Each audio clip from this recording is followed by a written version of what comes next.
Good morning, everyone, and welcome back along to the Celtic Unrestricted View. It's myself, JP, and joining me this fine morning is my good man Ryan and Mr. Peter Grant joining us again for the second time in the podcast. It's good to see you, Peter. It's nice to see you got Eleni Stefan Hencho's his jersey there to come on today. It's always a pleasure to have you on, mate. Lads, I hope we're all well and smiling. I can see you this morning. Oh, no way. Come to yourself, Peter. How are you, mate? It's good to see you. It's good to see you smiling after that wee near enough jumping off the Kingston Bridge behaviour I had the other night on you. But aye, it's good to see you with a smile on your face, mate. I don't know if anybody that watches this knows my name's Alan, because I've seen that many different other people. By the way, I'm Alan. Right? All right, Dave. I think.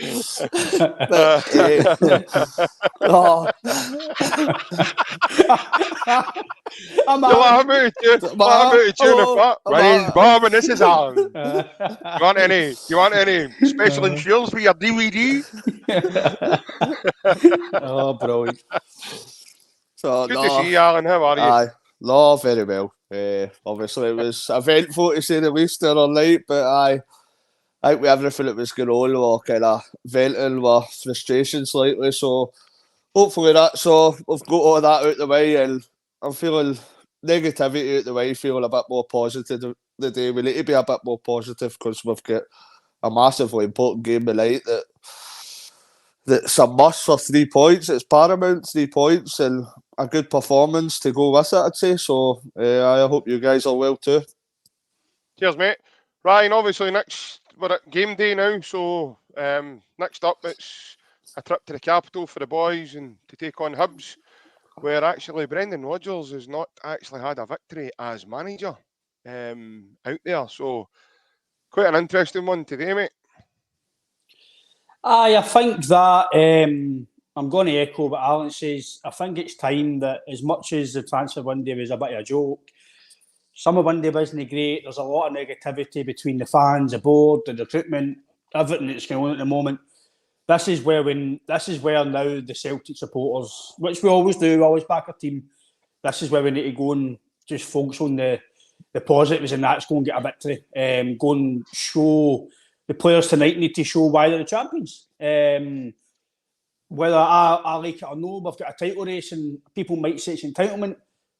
We should be a title race because there's two big teams going for the league. That's obviously obvious. But like Aaron says on night, we spoke about it on night. It was hot topics. It was a debate, but that's what football's all about. Like I says to you on the phone the other day, JP, if we're on the phone, if we're in a pub, that's a conversation we've been talking about. Just because you're on here doesn't mean you can't have a good debate, and everybody's got an opinion. So this is where the team will step up, in my opinion. I think this is where they're getting a bit doubted again. Before the game at Celtic Park, they were doubted. If they'll go to any more, Rodgers is maybe under pressure. McGregor's not playing well, and the guys come up trump. So I'm expecting that tonight again. I get what you were saying there about Rodgers no won at Easter Road yet. I think that will change tonight. I think this is where your big players step up. This is where your manager earns his big dough. This is where we start really showing that that he's an elite manager, and we've got very good players.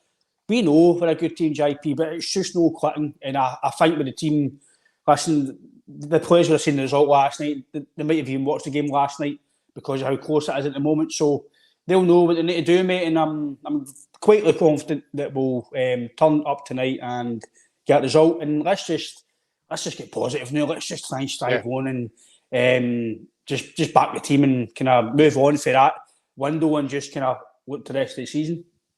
Yeah, definitely. Before I come to anything that you've just said there, Ryan, good morning, Joe. Thank you very much for joining us, mate, and welcome to the podcast.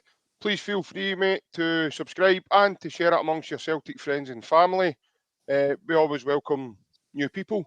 We've done the same with Big Stefan there, and we kind of get rid of him now. And but for him that it wants to know, he does go with an alias.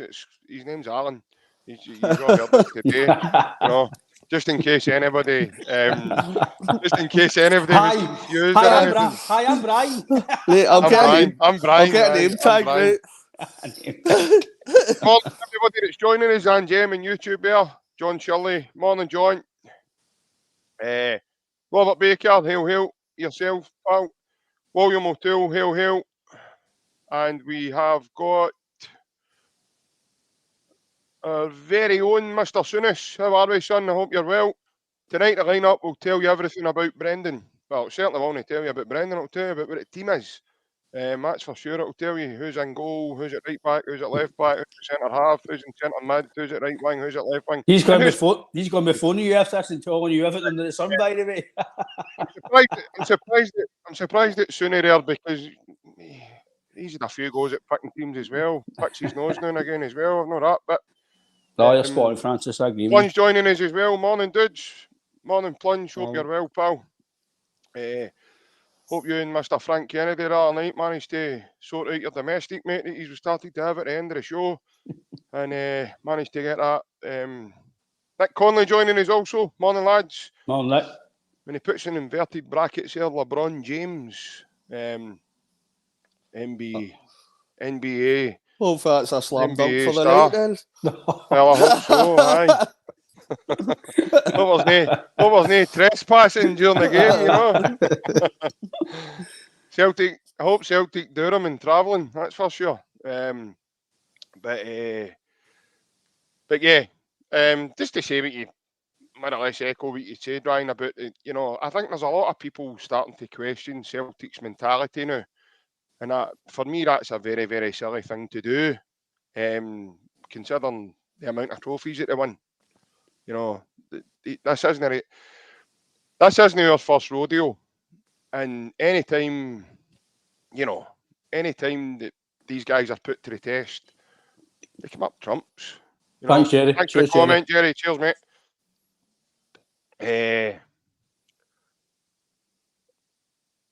And I'm just like that every day. It doesn't need to be a specific morning, and aye, as I say, that's me every day. The lads will be able to verify that for you as well. Aye, the dad jokes are smashing. Oh, the dad jokes are terrible, man. I know. But yous are saying that, right? Yous are saying that, but I've been in pubs with yous when yous have told other people my jokes. Just calm yourself for a minute, right? Well, we told them that because you were barred for the jokes. Aye. I wasn't standing outside listening to you, you know. I was standing beside you. We're doing it second hand, don't I mean? Aye.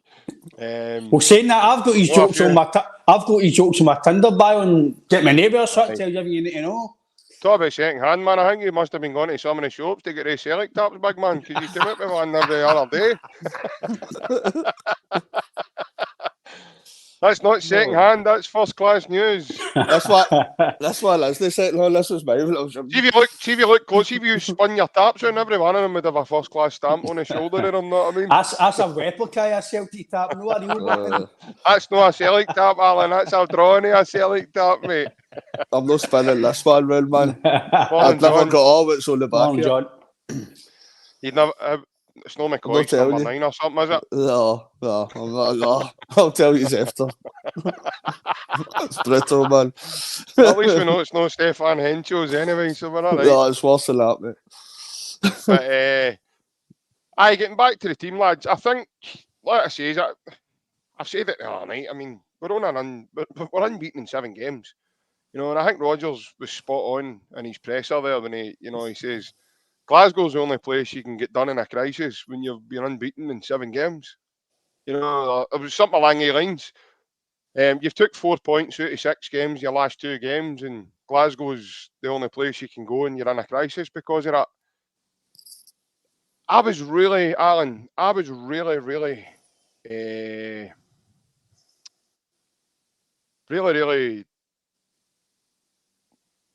taken back a wee bit, mate, with his composure. You know, the way he was and how he handled himself. I think you've seen a different side to Brendan now that the window's closed. But not only that, he just went out his way to mention the big boy Ida. And obviously he's I've seen him in training, and you could see the excitement coming out of him.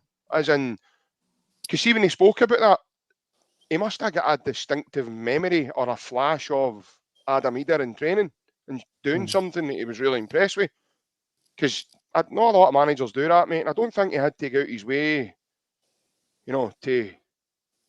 No, people are going to say, is it the surrounding negativity that Adam Ida's came up here and people doubting the transfer itself, but the manager went out his way to mention him. Nobody asked him about, and then he then went on and spoke a wee bit about Nicholas Kuhn.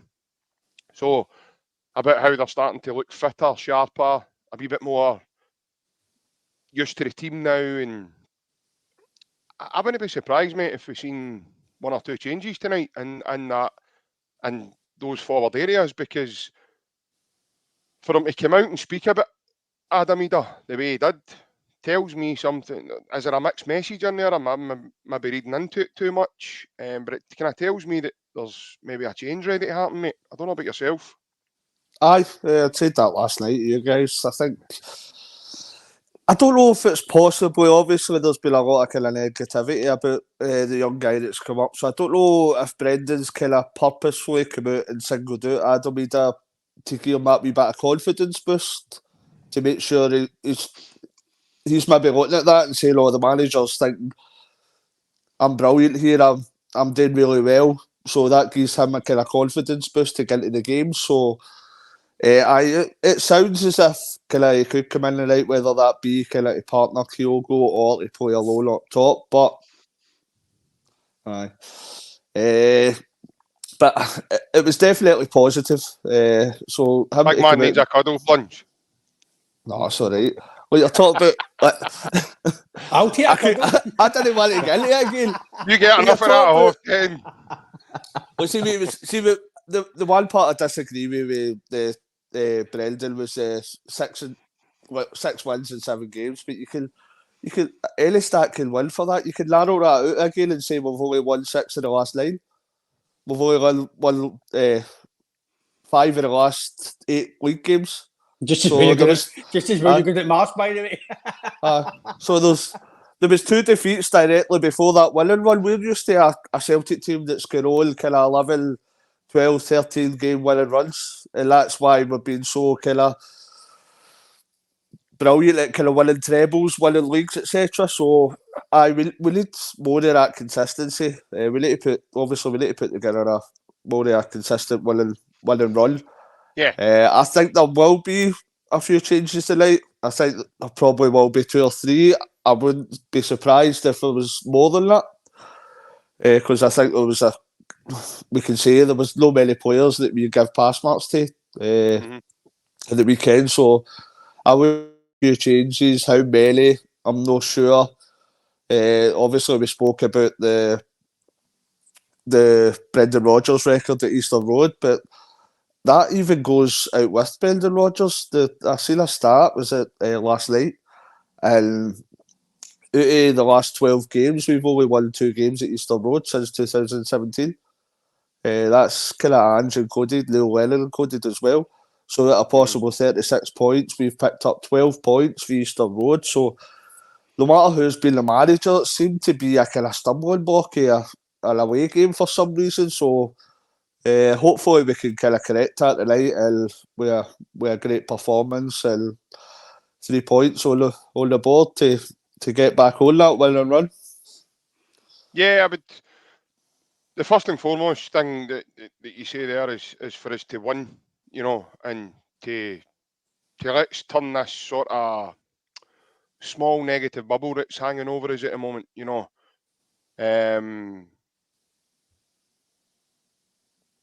the small club mentality across the water, thinks all of a sudden now they've been gifted some sort of league trophy for running for 8 minutes to go, and they're running the ball into the corner against an Aberdeen team who last season finished 3rd in the league. So, but for some reason that seems to be the go-to thing now, to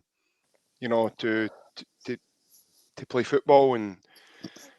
But I think to take us forward, we need to get and start to put a win and run together, Ryan, in terms of let's start to bury some of the chances that we're creating. Because as I said, for me personally, lads, the games look differently if we're clinical. The games that have passed now, and the games that even we've dropped points in, albeit maybe the Hearts game at home, we were really bad, right? We were really poor, really off it, nowhere near it. And but we, we need to get back to winning ways and quickly. And if that is, then we get a couple of early chances. They need to be taken. Because goals change a game, Ryan. We all know that, mate. But goals change. Like say the one against Dundee. I know we won 1-0. If we win if Palmer scores that penalty or one of the two penalties that he had, then that game could have finished 3-4. Yeah, I agree with Tony as well. It's probably, I think most of us, Ryan, are looking for a reaction. And I think Alan's spot on in terms of, when he's saying about the team changing slightly. I do see that myself happening tonight, mate. I can see the team slightly changing. Not because, Brendan all of a sudden thinks players are mince or rotten and they need to come out of the team. Just because a couple of players have maybe dipped their heads a wee bit in terms of, came off it a wee bit in terms of their form. And sometimes a wee change can spark something new and also spark a new lease of life, mate. So I think that's probably more along the lines of what we'll see tonight. The reactions, in my opinion, I did say to you yesterday in the chat, the group chat, that I do feel the reaction will be key.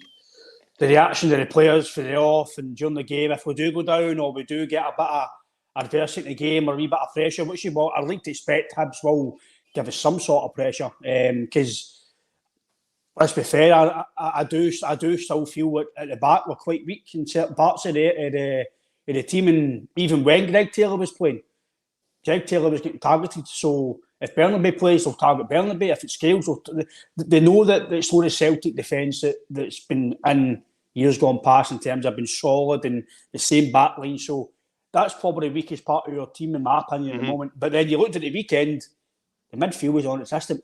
I'm a big believer in the old school 4-4-2. With this Celtic team, I don't think we can play 4-4-2 because an Aberdeen team outran us in the middle of the park. When we went 4-4-2 at the weekend, Aberdeen just outran us. There's so much space in the middle of the park, and in my opinion, these Aberdeen have St Mirren. People need to forget as well, not understand. Ryan, see when you say Aberdeen outran us, do you not think it was a mix-up on our behalf? Because obviously, usually we've got two controllers and one main sort of floater. Possibly. But then our floater then had to become a buddy for somebody else, and then there was a mix-up between the passage. Possibly, but like I says, Arnie, I know, I just thought our shape was all over the place. The last 20-odd minutes, it just... Yeah, off the ball. 25 minutes, to me, it just looked like I was watching Neil Lenny's team again in the COVID season. Everybody was out of shape. See, I like anybody who's into data or into statistics or into tactics and whatever, go and look at Ange when we lose the ball. Back in right away into the full 3-3. Could be worse. You could be no into letters. No into milk. See if you go back to Ange's team. If you just look at his team, as soon as you lose the ball, boom, right back into position, fight to get the ball back, pressing high, pressing everywhere to get the ball back. The weekend there was just, we lose the ball and it was, McGregor looked like he was towing a caravan. Scales looked like he was towing a caravan. I'm looking, what's going on here? But these guys should be full of energy, man. Yeah. The energy looks like it's just zapped right out. The play's no quick. I get what you're saying. I know it's Michael own stuff here, right? But if you score goals, you win games, right? That we all know that, right? But you also need to make sure you keep the back door shut. And at the moment, some games, I know with clean sheets and stuff, but teams don't need to work for their goals against us a lot of the time, especially on European side. Teams just, or same old Celtic Europe, but some games recently, they've no had to work. I don't mind guys scoring 50-yard worldies and playing the ball about us and scoring a lovely goal, but some of the goals we can see, JP and Alan, they're terrible goals, man. It's basic, simple stuff that we're conceding. And this is why we're getting frustrated, because these guys aren't bad players. Maybe some of them aren't up to the standard or maybe longer term, but at the moment, these guys should be able to be okay. But I agree with you, what Alan was saying as well about we just need to go and win, and you as well, mate. We just need to go and win the game. But on the boy, Adam Ida, He was raving about him on his presser. He looked like he had a wee glint in his eye about him. And like I say, if that's going to be him playing tonight, then so be it. Because I do agree with some of the comments. I think Craig and Nick and Francis asked about the team tonight. My opinion is Kyogo should never be dropped. But Ryan, you kick us off, mate. Let's go to drop the rest, whatever you want to call it. The wee man's no form, right? But the fact that he's got a goal on him, he can always step up and get a goal. You've always got that to consider. He might not be playing well, but he could get your last minute goal. So, but on form, if I'm the manager, you can't just think of what he can do. It's what he's doing at the moment, and he's no confident. He's not playing well. His touches off. His finishing's off. The boy Ida, brand new into the team, might want to impress. Gives you a new dimension. He's physical. He's powerful. He's strong. I would play him. I think the way Brendan plays, he always plays the one up top, the two wingers and the one up top. I would go with a big man tonight, but I like him to go with two up front and try it. Big man, wee man. But see if he plays him, he's got to use him. We can't just get the ball to him, put the ball up to him. Look at the man on Saturday with the ball into him. He played it to O'Reilly. That's a hard touch today, Barry, to get into your body and play with that pace and power right to O'Reilly's feet. And he was unlucky. But if we do that, you'll get joy. But you need to play the ball up to him. You need to use him, because there's no point in having him up front if you don't put balls in the box, if you don't put the ball up to him, and you don't let him hold it up and link the play, and then he can swivel up with Kyogo. So it's a good option now. We obviously Big O come back in as well. They get beat yesterday, so they're back. So he's another option. So whether or not people are good enough or no, that's up to them. For me, the jury's out on Big O. Yang as well. I've still given him a wee bit more time, but for me, the jury's out. I don't think he's going to play weekend. But like I say, JP, 6 months time, I could be wrong. I'm big enough now to admit when I'm wrong. I was wrong on Bernaby, and I've admitted that I was wrong. So on the Kyogo, does he deserve on form to be no playing? I would say yes. So I could see why if he's not playing tonight, and I think himself maybe needs a wee rocket. Listen, you're not always a mainstay. If you're not playing well, that's you on the bench. So, but I think the big boy's got playing tonight. Either if it's a 4-4, if it's a 2 up front, or if it's him up front himself, I think he's got to play. But the main thing is, JP, even with Kyogo, we need to use our strikers now. The last 2 games, we've not used them. As much as I say Kyogo's got to do more, and he has got to do more, I'm always talking from my experience playing up front. If you're not getting service, you need to make sure you're still involved in the game. Be that linked up the play, going running the channels. You should always be making sure you're involved in the game in some capacity. So, but we've all know, JP, when you're a winger, what are you told today in the winger? Yeah. I think St. Jonathan Burns told us about Tommy Burns. His dad said, the first thing you do as a winger, you put the ball into an area, and that's your job done. If the forward's not there, it's the forward's fault. It's the same thing as a striker. You make sure you're in an area. If the winger doesn't get it to you, it's the winger's fault. So I think he said it was the 18-yard box in the penalty spot. That was the areas where you put it as a winger. And if you put it there, then it's the striker's fault. So on that, when it was saying there, do I think Kyogo deserves to be rested or dropped, whatever you want to call it? I would say yes.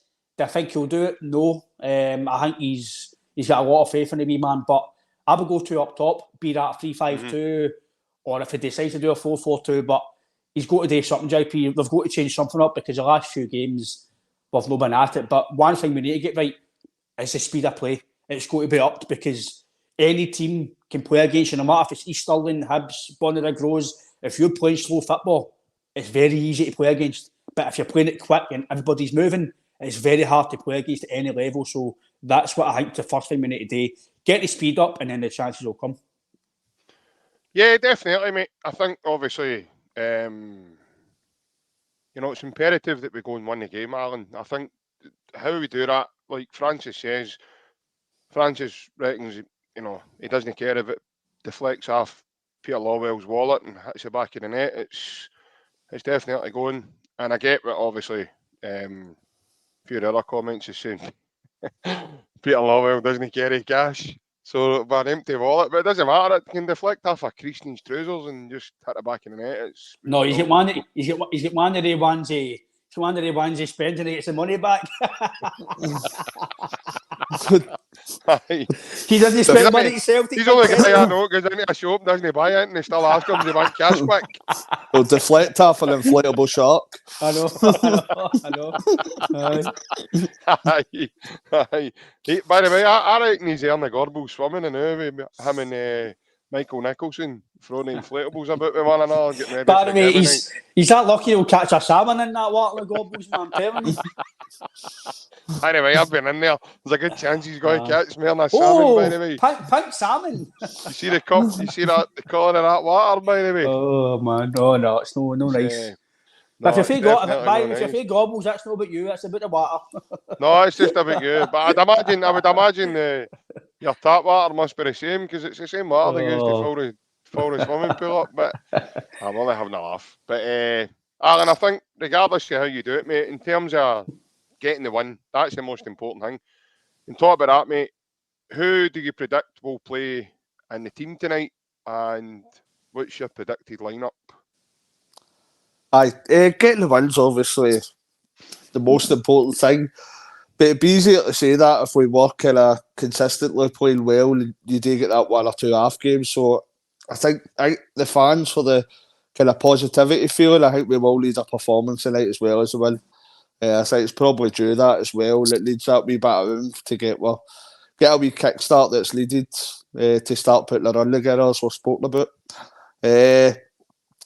I'm probably going to throw a few curveballs in this lineup. I don't know. I think this is one of the hardest lineups we've ever had to put together, because there's so many different things going through my mind of who he could put in, what kind of shape he could use. Would it be 2 up top, formation-wise, etc.? But I'll go through it. Might be after your curveballs, and we'll see how you react. Well, I'll go and get the tea dinner, mate, while you go through we're all right. We're all right. Oh, no, he'll still be quicker than you, wee man. Don't you worry about it. That's what I was going to say. Excuse me. How long? 10 seconds? I can do that if you want. That's a pot and kettle there, isn't it? Our survey says, I'll be as quick as you want.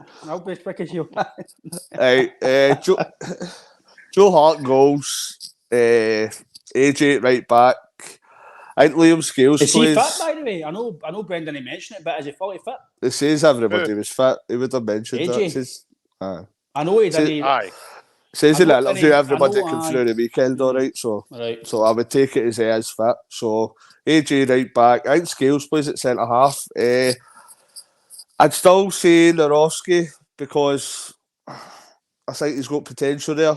But I wouldn't be surprised if she's busted it there, no? Aye. I wouldn't be surprised if you've seen Stephen Welsh in there, because I know he took him off probably because of the second. It was all about him, and it was kind of borderline the other kind of challenge he made. But I think Narowski was kind of struggling a bit for. What are they saying now? Nothing. Just a bit Lowell. All right. Oh, funny bad.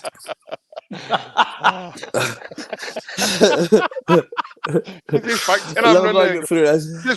him running the negotiation table, couldn't you? That's one I brought earlier, boys. No, mind me you're younger. Took this to my stag do in Dubai. Mind me you're younger. You went on holiday. You got one of the tubs that went around your neck. They put the pesetas into. He was like, "Oh, then a peseta for you." There you go. See when you go on holiday and the wee guy's in the toilet and he's cleaning the toilet and he turns his back with a big bowl of money. Lowell just goes in and empties that into his bag and away he goes. No. He's like, my Marv in Home Alone, and he had all the sticky tape around his horn. That's what he's doing. Hats, gloves, scarves, checks, money, euros, pesetas, you name it. Peter Law and Michael Nicholson are the sticky bandits, the real sticky bandits.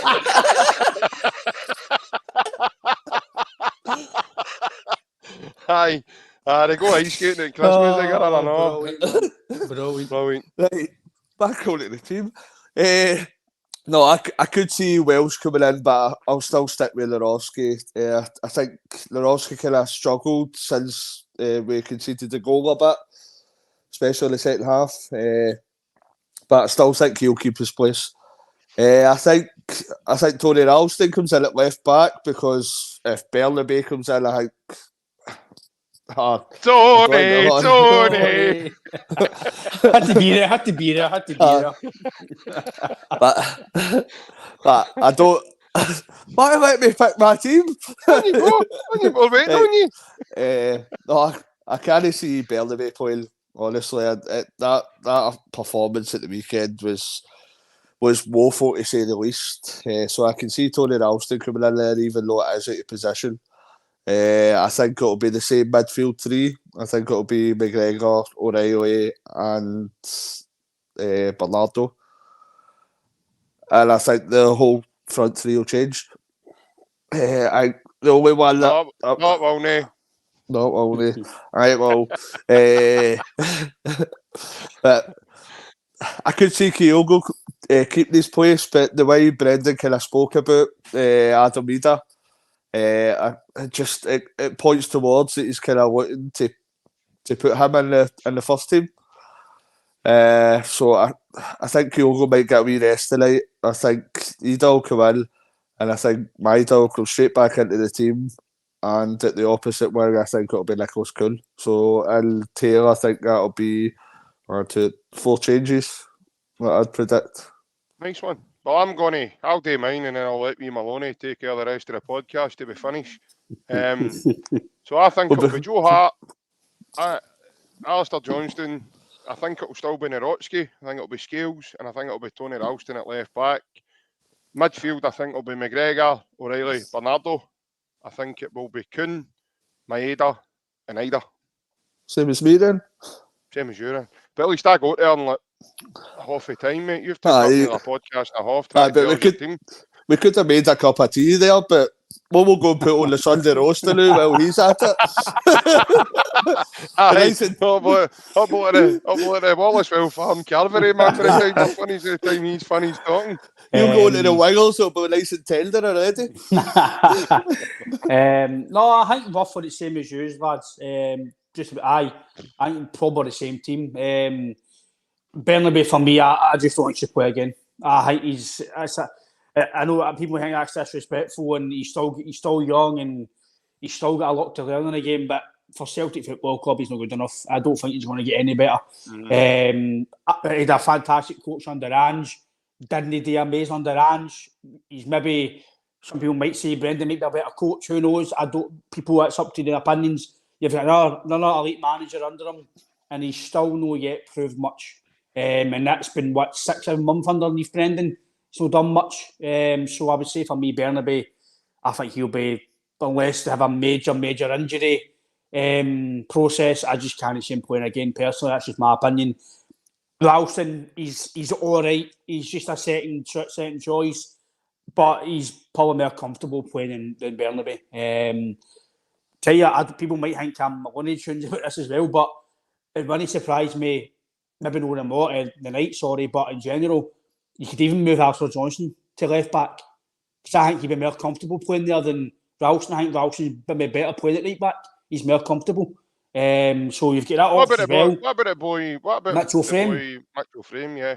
I don't see why not, JP, but at the same time, you're in a bit of you need 3 points now. It's not just we're maybe 10 points clear. We'll just play the ball. If we get beat up a draw, right, okay, right. We've savaged maybe 2 points, but I think this is a game now. It's no Bucky Thistle. It's no a cup game. We need to win now. So your strength is going to be whatever you can to put the park. I agree with you, Francis. We all know. Listen, I've said on this podcast and other people in general, Tony Ralston's just enough for Celtic. He's just okay domestically. He never lets you down, and I get that, but Celtic need a lot better. And I get that maybe a right back who's going to be better than him. Is he going to come? Who knows? It's up to the manager and the recruitment staff to go and get that. But Ralston, for me, he's just okay. He knows it needs to be here. And I think because of how he's come in and improved a wee bit, that's why he's still here.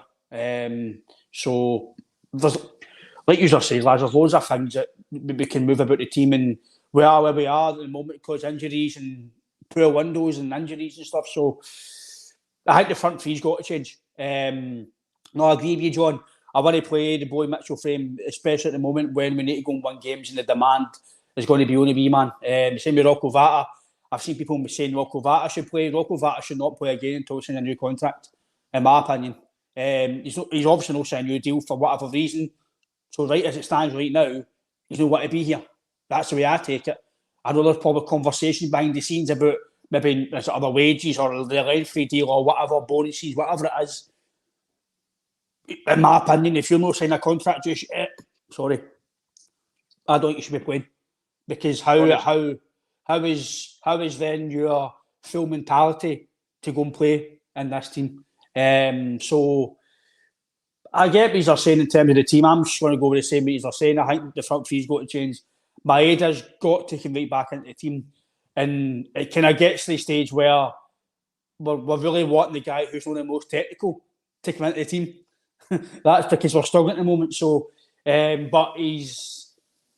Don't get me wrong, JP, right? See if you were to play Bernabei, the fact that you've got Maeda there might help him because Maeda is good defending, he runs back, he chases, he presses, and he gives you that cover. But I'm going to go with you, lads. I think that's the team you've got to go with, I think, personally. Midfield, I think will stay the same. I'm expecting a better performance for Matt O'Reilly as well. But Matt O'Reilly he's been allowed a performance like that, JP. He's been very good all season, and you can't play at high levels every game. So, like Alan, you said, Narovski, I still think he's got potential. He's definitely quicker on the ball than Liam Scales. He gets the ball at his feet right away, and he plays the ball. Liam Scales has to take 5 touches before he decides to play the ball. That's got to be quicker tonight. So, on the teams, I'm the same as yours. Front three's got to change. In my opinion, I think the boy Ida has got to play, and we've got to go and push on the. We've got to get the big thing for me is the style of play. It's got to be quicker, because if we go quicker, they'll no cope with us. They're in a bad run of form at the moment. They just get pumped at the weekend there. They're no in a good spot of mind. Neither we in terms of the result of the weekend. But like he says, we've no lost 3 and 4 in a row and stuff like that. So this is where we pick up the night. Let's go forward and try and get a result. Yeah, I'm going to go back to the point. Obviously, we were chatting about Mitchell frame, and John's comment there about playing the young lads when we're under pressure. I think at every Celtic game you're under pressure. Doesn't matter whether you're playing a friendly or you're playing in Europe or you're trying to challenge for titles. And forgive me if I'm wrong here, but the lads are aspiring to get to the first team, so they're going to have to face that pressure to play first team football. Now, you played the lad at home in a Champions League game that we stopped our run in terms of winning in the Champions League, and the lad did very, very well. See, I don't get it at all, JP. He's not, why do that and then no play him again? I don't understand it myself, Ryan. I think that's because he done okay. He done all right when he came on. I don't get it. I just think, if they can't play under pressure, they're never going to play at Celtic. They're never going to be able to play. If you can't come in and play against Hibs, and I don't want to be disrespectful, right? Because obviously at the Scottish Premier League level, but if you can't play against Hibs, even if you're playing at Shelton Juniors Park, you're never going to be able to play for Celtic. You just cannot do it. So if the lad can come in and do well against Feyenoord, then playing against Hibs is going to be like playing against East Fife to the boy. That's a comparison I would make to the two different, the two levels of teams there. It's a piece of cake for it. It should be a piece of cake for a young lad. Every game's a pressurised game for Celtic, not just, one or two, or make a cameo role at home. It doesn't matter who you play. As I said, it's, every game you're put under pressure.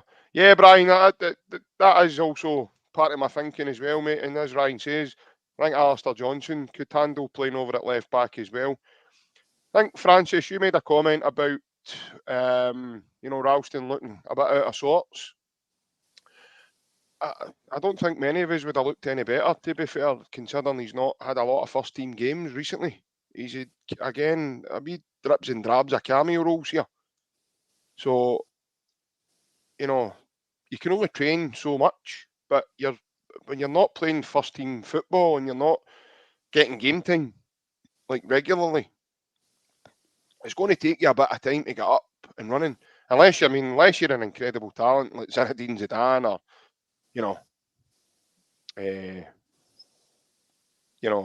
Ronaldinho, and that's a different level. You would probably just be able to come in and play five-a-side with anybody. You wouldn't look at a place. It wouldn't matter.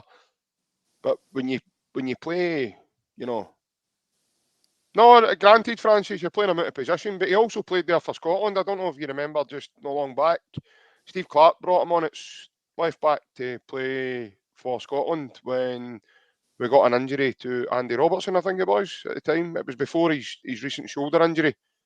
And he's played in there, Listen, he's still got to be a better, especially defensively, he's got to be a better bet than Alessandro Bernabei. Because Alessandro Bernabei, especially tactically, is very, very poor. He's very poor. And for his conduct alone, based on that, giving the ball away that resulted in us losing a goal off the back of that. I know that all wasn't Bernabei's fault, but when you're jogging back and you just lose interest, in the mentality there is oh, it's all right, somebody else will deal with that. No, I'm sorry, for me that doesn't wash. The lads have probably said that as well. That's unforgivable. And when you're not working, there's an issue, and that's something Ralston gives us, an abundance. I think he may not be the best of footballers, but his commitment and heart and desire is in the right place, more so than I would trust Alessandro Bernabei at left back. Luckily, lads, as well, obviously we've not yet mentioned it, but we're only about a week away from maybe seeing Greg Taylor being back in the team. And I know some people probably don't rate him as much as I do, because I think he's fine. I think Greg Taylor's one of the most consistent players when he's in the team. You get the same job out of him. I love him when he comes in the field because he's good on the ball, got a good eye for a pass, and he makes a lot of things happen on and off the ball when he's playing in the team. He's also a big game player as well. He rises to the occasions, like, say, your Joe Harts, your Callum McGregors, your Kyogos, and all the boys that have been mentioned. So I do think Greg Taylor's one of the guys that we currently miss in the team at the moment. And because of his height, he's had to adapt his game slightly in terms of being more aggressive when he's on the floor. Now, what I've noticed about Greg Taylor, Alan, is Greg Taylor, because his height and because of, taking the ball himself, when the ball's played over the top, he puts his body into the player, as if to try and put him off. So he's got to make things happen to the advantage for him. I know sometimes it always doesn't come off, but in terms of Greg Taylor, mate, it's a night and day comparison in terms of Alessandro Bernabei. So I'm glad that Brendan says if he's not ready for the weekend, he'll be ready for the next league game after that, because I think the time that we're seeing Alessandro Bernabei in the pitch, Ryan's lost more hair and probably drank more bleach more than he ever has before. So I think just for that basis alone, mate, that needs to change. Aye. I think Greg Taylor's... I'm going to get a big line down my face here. Oh, aye. Greg Taylor has contributed really well, especially last season. I wouldn't say there's been much wrong with his performances this season. I think he's been a decent player for the first 11 and the squad. Ideally, you would like to think that we could aim higher as Celtic for a left back. I think he tries to compensate a lot, as you mentioned there, with kind of nudging the defenders, the opposition, because of his height. But in the long term, we'd like to see Greg Taylor as a great kind of squad player, as you would like to see kind of Liam Scales or Anthony Ralston along that mould. If we're aiming to go kind of higher, then you would think we would aim for a better calibre, a kind of left back, centre half, etc. Where the Mitchell frame has, I don't know if it would be fair to put him in. I think that's probably been the most scrutinised position throughout the last couple of years within our first 11. There's obviously a massive divide between all opinions. Ryan stated as well with Greg Taylor. So there has been massive scrutiny on that position. And especially with Bernabei's kind of last couple of performances, that it's only been scrutinised even further. So Yeah. I don't know if it would be fair to throw the young guy in case he didn't do it. I would have every confidence that he would do well. Yeah. But worst case scenario, if he failed at that, it could be really hurtful and really kind of bad for his progression. So I think that's possibly the reason why Brendan's no kind of involving him in the first team at present. But it's just, it will be good when Greg Taylor's back, because obviously we're playing either one of three out of position, whether that be Anthony Ralston. People are talking about playing Liam Scales there. People are talking about, yourselves are talking about playing Alistair Johnston there, but obviously we're playing these guys out of their natural positions. So when we've got a natural left back that consistently does a decent job for us back in the first 11, then it's only got to bear fruits for the team performance and kind of results in hand. Yeah, 100%, mate. Because again, you mentioned Alistair Johnson and that there. Again, you're doing the exact same to Anthony Ralston as well. So you're asking him to do a job on the opposite side. As I say, thankfully it's only short term, lads. Otherwise, I think we would have, we would be hearing a lot more in terms of recruitment, in terms of, we never brought in a left back, we never done this, we never, So thankfully it's only short term, and it's something I think we will be able to cope until the summer. And then obviously that situation is probably going to need addressed. Who's the snitch, JP? Where are you getting the sunshine from? Well, it's coming in my back door. Yep.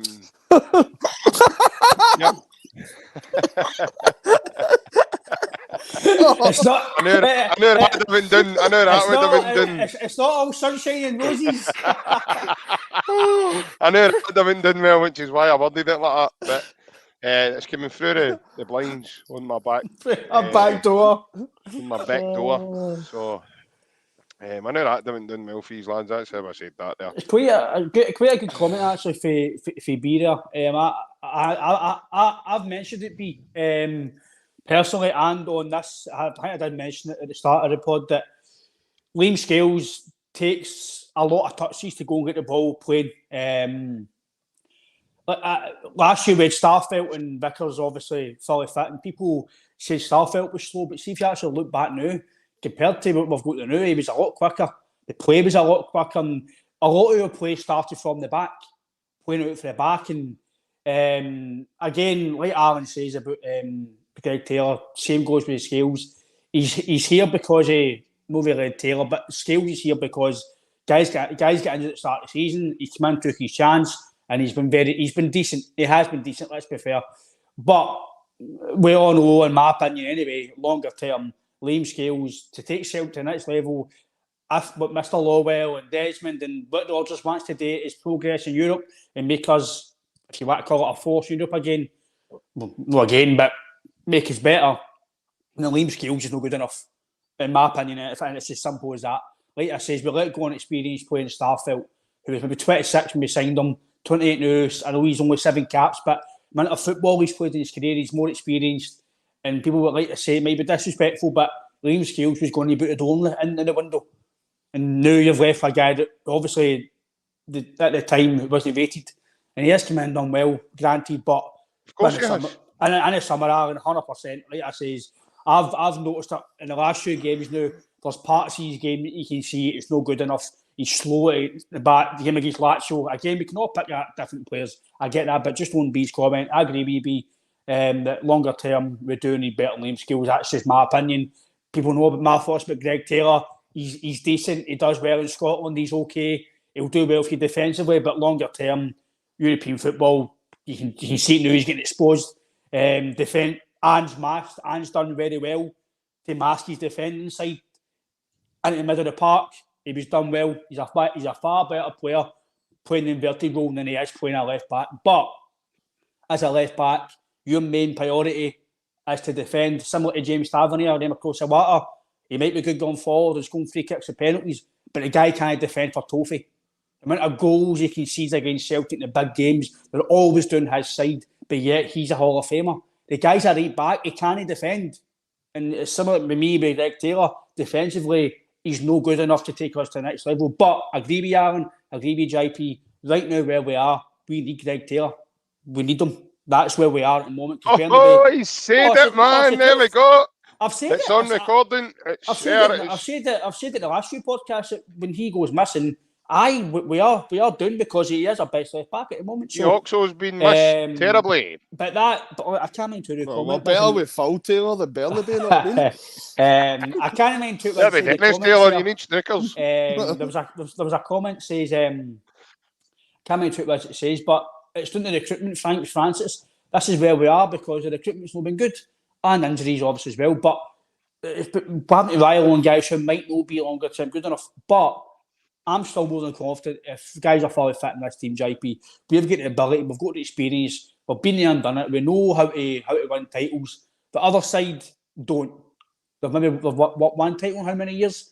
Same players, the same failures. When they do get a bit closer, the pressure starts to get to them. Listen, see if they go and win the league, I'll say, right, okay, maybe the mentality's back with ease again, fair play, right? But as it stands right now, I don't see people. I watched the game last night. Like, people, why are you watching them? Listen, I watched football. I was in the house. I watched their game. People can't tell me that's a good Rangers team. Come on, man. I know they've maybe they've caught up in points ways, but it's not bossed off all the time, man. And then people are saying the boy Silver's decent. He's maybe decent at his feet, but he's getting nursed after the body. Oh, referee, son, this is Scottish football. This isn't the English Premier League. This is Scottish football. You need to be tough. You need to toughen up. So Aberdeen, I did say to you yesterday, if Aberdeen were a bit more good enough, could have opened the defence up, no bother. The amount of space that was left for them to go and cut them open. And then you talk about the refereeing. The referee done, by the way, fair play to the referee. He done very, very well to stick to his red card decision. Done very, very well. Well played the referee. But on the other hand, the VAR, for me, the way football's gone, they're two penalties. But I don't want to sit and talk about it too long, JP. It's just because we're talking about Celtic, but just on that game, that's your competition. We've let that team get back into a title race when, again, is it on the board, recruitment, players, whatever it is as a collective, we need to now step up now. We need to let everybody know in the media that, listen, we're still top dogs here. We're still the champions, and we'll show you that when, as Brendan says, we'll see you in May. Yeah, definitely. Listen, I've had a comments coming in as we're speaking there. People talk about Liam Scales, people talk about Greg Taylor. I want to address the Liam Scales thing, right, because it is annoying me. I don't like seeing the boy being put down when he came in and helped our team at a very, very tough time because we had nobody. We had done a barrage of injuries at the start of the season in that area, and we didn't have anybody. And like Ryan says, he thought himself he was probably going about the door to go to a game. And plunge. That was a red card last night. 100%. He's never looked back. 100%. He's never looked back since that first game he played. He's never looked back since. And then he's took his game on a level.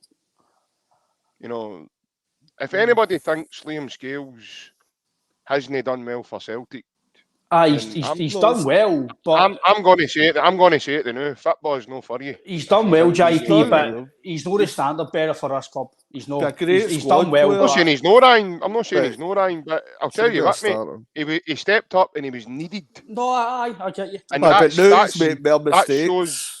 But he's not the only one, Alan. He's not. I know, he's not the only but one. we need to prove all the place. Callum McGregor makes mistakes, and everybody thinks in our support that the sun shines out.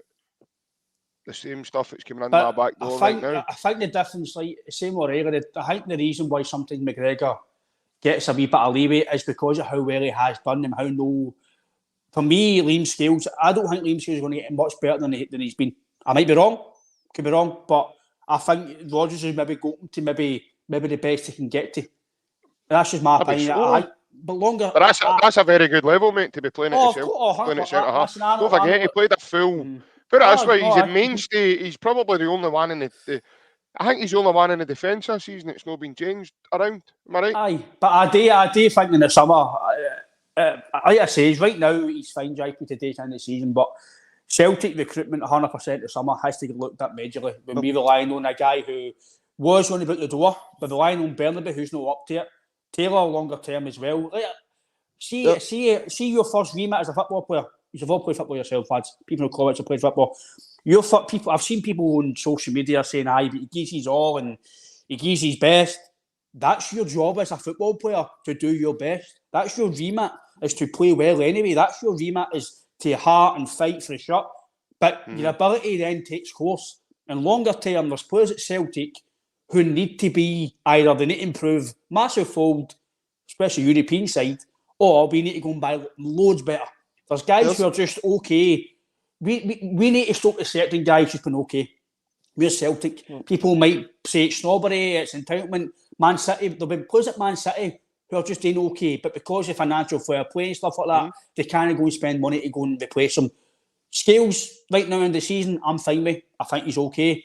But I'm agreeing with you, Aaron. I've seen parts of his game now where I can see why he was maybe concerned taking out the door, right? But you can't down him. I give you, JP, you can't down him because he's playing well. He's doing okay. But longer term, I'm always looking longer term. He's not me long enough now, lads. I'm always looking to impress in Europe. I feel the squad that we've got is good enough to win the league in Scotland and cups. But for us to progress longer term, we do need a better plan on the recruitment side, because we can't just keep going and getting guys who are okay to play with Celtic. Guys are okay with Alison playing at right back. I'm no. I still think he's not the best at right back. Fine. He's okay. That's fine, but I think there needs to be a level of acceptance, a level of realisation as well. There's a question. What exactly we can get. There's a question. See, Scott McKenna did come in that January that we spoke about earlier, and Carter Vickers is fit. In my opinion, there's the starting two at centre halves that's a gimme. And Liam Scales doesn't get that. I don't know if you guys agree with that. I'm McKenna's biggest fan, but he's better than Scales. Aye. So you're looking at that kind of level. I would agree with that. Yeah. Liam Scales will be a good squad player, like Ralston is. Like he's done really well, and I would like to have him as Celtic backup. But I think as a number one starting position as a centre half, we could aim higher. We should be aiming higher. Yeah. You're looking at the positions we've lost all the summer. You're looking at Starfelt's. We've lost Starfelt. We've regressed for that. What? What now? We need Paul McKenna today. We've lost Starfelt. We've regressed in that position. I'd say Aaron Moy was more influential for us than Bernardo was at present. I'd say Aaron Moy was far more influential. And then you're looking at Jota, that's kind of massive levels above. Aaron Moy, you said Aaron Moy there. Aaron Moy was effectively keeping Matt O'Reilly out the Celtic team last year. They were kind of rotating, so that made just so that's how a better squad. Aaron Moy was and the level Aaron Moy was at. I agree. I do agree with you, but I think there's a lot of. We've got to accept where we are at the moment. The problem, it's not even about accepting where we are at the moment, Ryan. It's about accepting what we can attract. I think that's the Celtic fans' problem, mate. They think because we've got all this money in the bank, mate, they all of a sudden think we're going to be able to go and start buying. I get what you're saying, but see, 10 and 15 million pound in it just can't happen. Coming along with that. No, I get you in terms of ambition, Alan. But in between that, if you go and bid 10 million quid for a guy, what's his wages going to be like? No, I get that. And then the rest of the squad, guys like Callum McGregor and stuff are going to be like, Well, just for talk, this is just for talk's sake. I don't know facts or anything, right? I'm just putting this out there as an example. So if Carl McGregor was on, just say 28, 29 grand a week or 30 grand a week, whatever it may be, right? Because you would expect the captain to probably be one of the top earners or the highest earners in the team. And you went and bought a guy at 10 million quid. Now, just say he was going to demand a wage of 40 and upwards grand a week. That then starts to cause animosity within the team, because the rest of the squad are going to be like, we sweated blood for years for this and delivered trophies and blah blah blah. You've just come in the door, you're on this amount, and then. But you're not going to get that. You're not going to, let's see, I know what you're saying, right? And there might be some players. No, well, you look at past players that we've signed, right? Jota went for, he would have been on a reasonable wage, right? We'll put Brian him in for 6.5, 7 million. You look at Julie, would have been on a reasonable wage within our structure. You're looking at Edwards on a reasonable wage within our structure. Yeah. So people about that kind of wage, that's no breaking our kind of a wage structure. So we could expect players at that level. I'm not expecting see what you've said there, Alan. See what you've said. It just shows you. I'm sure my mum would agree with you, mate. It just shows you there, Alan. See, sometimes I'm not saying what JP's right. We can't go and spend £15 million, right? But see, like you're saying, Alan. See the big players that we've signed in the past. We've got an impact off them just about reasonably. Julian was all right. Julian was decent. He's better in Scales, Narovsky, Lagerbielke and Welsh. Julian was decent. In the big games, in the big games, Lazio and stuff, he was very good. He was secure. Lyndon Dykes gave him a bit of Tory time, and that's probably how Lyndon Dykes got his move. But listen, some guys have nightmares against certain defenders. It happens. Jota, for the money we paid. This point here, attracting good players isn't a problem. Yeah, that might not be a problem in terms of finances. It's a problem in terms of the overall attraction. Because good players and quality, high-end quality players do not want to come and play at Rugby Park, Dens Park, Dingwall. They don't want to come and play in these surfaces, mate. It's all about your recruitment. You've got to, and that's why the model is the model we've got. That's why where we are. You've got to do your recruitment savvy. You've got to do your recruitment properly, right? We spent in the summer £20 million roughly. Plus I agree wages, with that as well. Plus wages and 10 players, right? We didn't need 10 players in the summer. We needed a few players, yes. But what, like I said, I've said, see if £20 million is what the board have gave you to spend, which is decent for Celtic, decent money, right? You can go and get 4, maybe it's just say 4 very good impact players for maybe £3-4 million that are going to come in and go boom. And you might go and get the odd project player, like a Matt O'Reilly, a Home or whatever, to come in to start off with. But to be fair, Matt O'Reilly, to us he was a project player, but on his stats, he wasn't. He was up there like, aye. So was Jota. I know he played games with Jota. I get that. But the gambles in there, and Orion was Kyogo. Every signed a gamble. Every signed a gamble. But when you spend and you do your research, like just for talk's sake, like just say on the topic on Majowski, right? We all know domestic is going to score you goals, right? So £3.5-4 million, maybe domestic to come in and do well for you. It's still a gamble because you know he's going to come in and make an impact. But if you go and spend the £4 million on a guy who you don't know much about, hasn't had the greatest of goal scoring records, come to a different country, then that's where you go, right, okay. I've before the window, £4 million for Majowski, I'm thinking, European level. I don't think Majowski could leave Celtic in the Champions League, right? But he's young, he could progress to that, I get that. But right now as it stands, do I feel Majowski's better than Kyogo?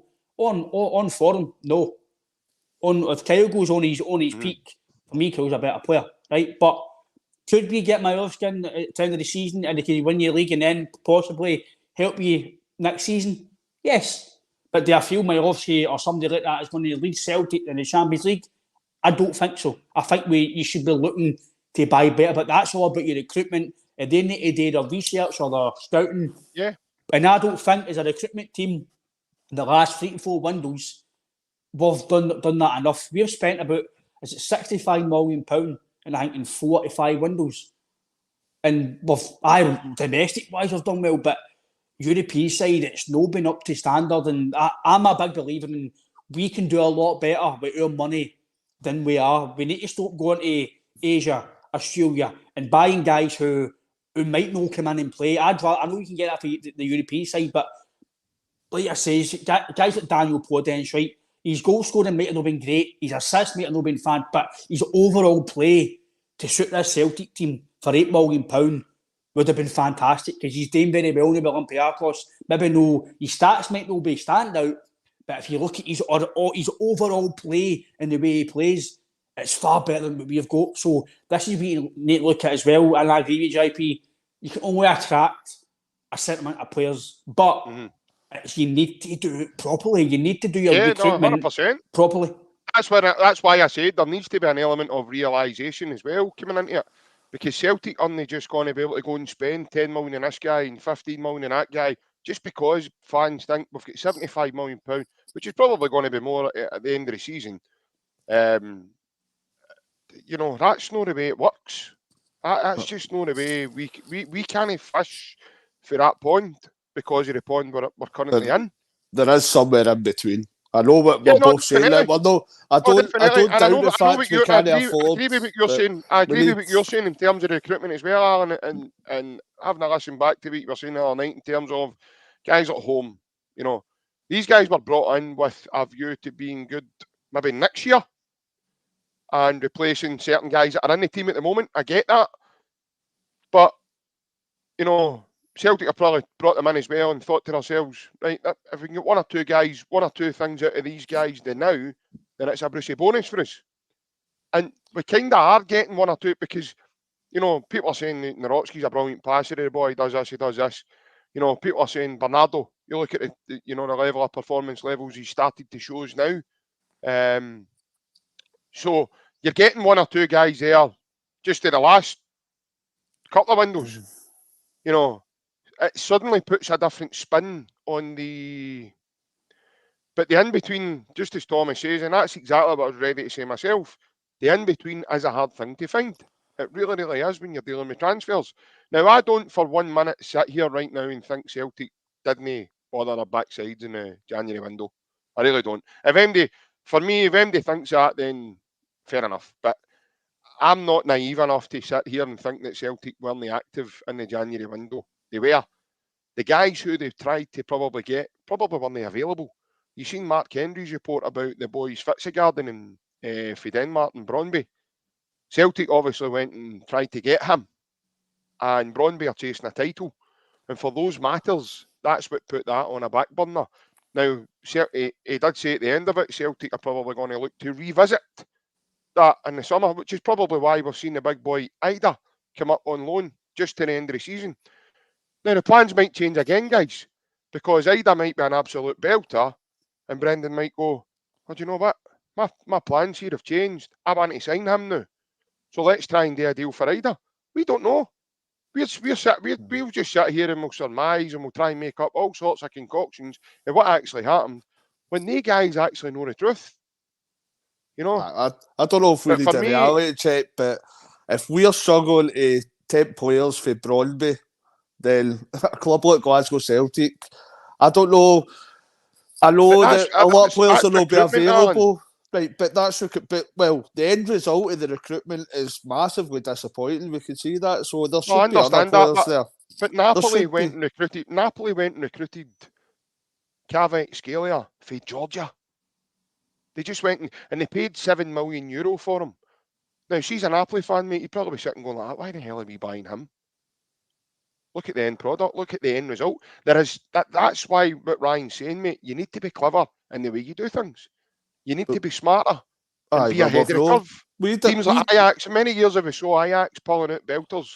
You know, the big boy Edson Alvarez and guys that have recently let go, the boy Kudus and Tagliafico. There's another one, the Argentinian left back. Brian These guys are out there. But to be fair, but these guys are out there. To be fair, as well, their scouting team isn't the guys in the Celtic families. No, I'm not saying it's not that, Ryan, but that's what I'm talking about being smarter. You do not necessarily have to go and spend big fees to bring in the quality. These teams bring in proper... Benfica are not really the same. These teams bring in proper experience, know-how, guys that have been there and done it. I've only realised the last few weeks, we bring in guys who manage a golf shop.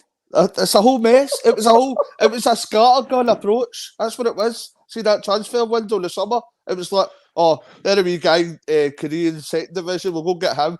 Korean first division, we'll go get him. Oh, there's another one in Australia. Oh, we've got one there in Sweden and or Norway. Where else? Well, we'll just throw darts at the board everywhere. Maybe one of them will turn out the bullseye. It was a complete mess. And anybody that thinks otherwise, I'm sorry, it's bonkers. The whole, we're struggling to see anybody that's coming at that's like Narowski. He looked a bit dodgy second half. I'm still hopeful he looks really good and positive in the future. Bernardo, a lot of people asking, should we pay the kind of exuberant fee that's going to be asked of us in the summer? I'm not too sure as yet. And then you're looking at Palma as well, that I don't think should be in the team at present. So you're looking at that 10 players that's coming in. That's how it's a scattergun approach. There's been no kind of sensible way of going about that. These teams, it's like Benfica, they've got a way of going about things. They've got a structure that they're looking at. And from what I've seen the last couple of transfer windows, I don't want to get back into the mad debate we had there all night, but it doesn't look positive in the slightest. And I think it's there for everyone to see, because the majority, the first 11 that we would pick are players for previous transfer windows, are players that have been here for a number of years. And we should be improving in that. There's no way that we're going to pay kind of 15 million for a player, but I still think the ambition should be higher than what we are at present. There is middle ground somewhere, no matter how difficult a transfer window is. Probably we need to move on. I've seen Thomas seems to have a good wee thing to say about my haircut every few comments. So I bet Thomas must have a perm or something, or a mullet. So we're loving the comments as well. Brilliant, Tam. So, but no, that's my thing on the transfer. Well, it has to be improved. Obviously, there's a problem somewhere. None of us will know the ins and outs behind the club. None of us will know the recruitment side of it. No, but that's right here surmising. But there is, no matter how much we surmise, there's obviously deficiencies somewhere. There's obviously a problem somewhere, because you're seeing that on the park, and you're seeing that probably more or less off the park when we're loaning out players that we've just signed 6 months ago, and try to loan out a $3.5 million player in Lager Bielka 6 months after the signs. So the problems are there all to see. But in terms of the Lager Bielka thing, Alan, would you actually say that that's really good management? Because Brendan's gave that the benefit of the doubt. He's came in, realised he's not good enough, and then went, look, we need to move him on. But we shouldn't be in that place in the first place. I get what you're saying, it's good management, but we shouldn't. Whoever's said we're going to go out and spend $3.5 million on this guy, and then he's not going to get a game. Well, he's going to play a select amount of games, and then we're going to loan him out and lose money and still pay some of his wages 6 months later. Whoever's decided that this guy's coming in, they need to have a serious word with ourselves, or somebody has to have a serious word with them, because that isn't good business. No matter if Brendan's seen that or no, Mark will tell you, you're paying $2 million, the guy's played 20 minutes of football for us, and then you're sending them back home after 6 months. That isn't good business.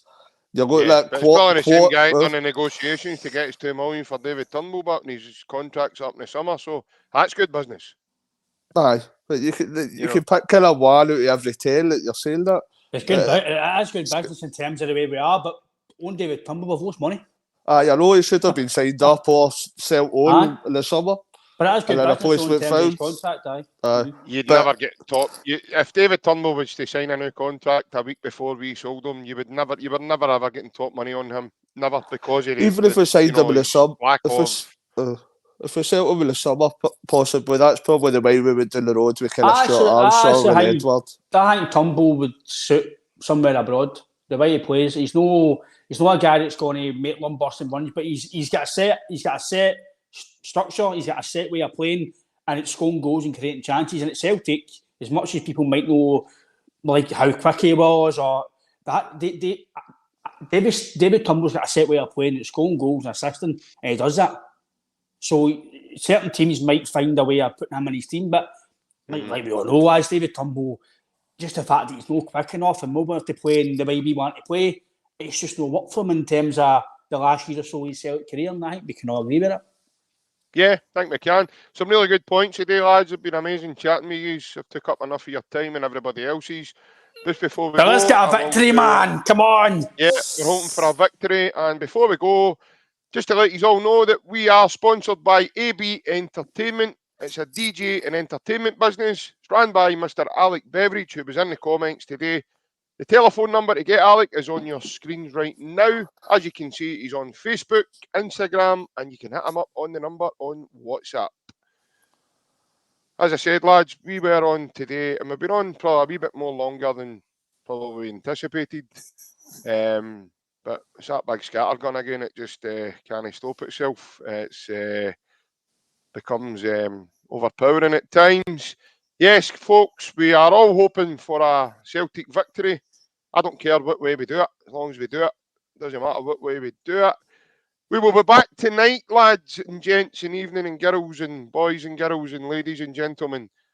Post-match, straight after the game, probably about 10 minutes after the final whistle goes, we will be live on here tonight for all the reaction. So please join myself, Ryan and Alan then when we will be body and bleached by that point. And I tell you what, the sun will not be shining through my back door tonight, I'll tell you. But hey ho, a massive hail from me, folks. Have yourselves a good Wednesday. See you all later. Bye bye.